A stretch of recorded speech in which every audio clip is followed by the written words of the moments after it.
Bilang bahagi ng patuloy na pagpapaigting ng kahandaan sa operasyon, ang Regional Maritime Unit 5 sa pangunguna ni Police Lieutenant Colonel Carl Omar H. Fiel ay matagumpay na nagsagawa ng 3-day Tactical Combat Casualty Care Training na isa katuparan ang pagsasanay sa pakikipagtulungan ng Regional Medical and Dental Unit 5 sa pamamagitan ng mga police nurses na sina Police Staff Sergeant Alvar C. Peñaflor at Police Corporal Vinmar Dondon P. Martinez na nagsilbing mga tagapagsanay.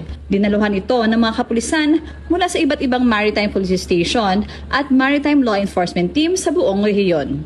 Layunin ng aktibidad na mapaunlad ang kaalaman, kasanayan at kahandaan ng mga kapulisan sa pagbibigay ng agarang pangangalagang medikal sa mga nasugatan sa panahon ng mga taktikal na operasyon upang mapataas ang tsansa ng kanilang kaligtasan at makapagsalba ng buhay. Sa loob ng 3 araw na pagsasanay, tinalakay ang mga pangunahing konsepto ng Tactical Combat Casualty Care at sumailalim sa return demonstration upang matiyak na maisasabuhay ng bawat kalahok ang kanilang mga natutunan sa aktwal na operasyon.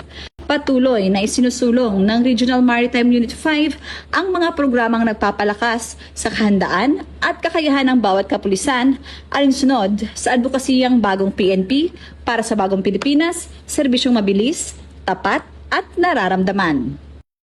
Mula dito sa Regional Maritime Unit 5, ako ang inyong PNN correspondent, Staff Sergeant Irene Hanitri Abad, alagad ng batas, tagataguyod ng Balitang Pulis.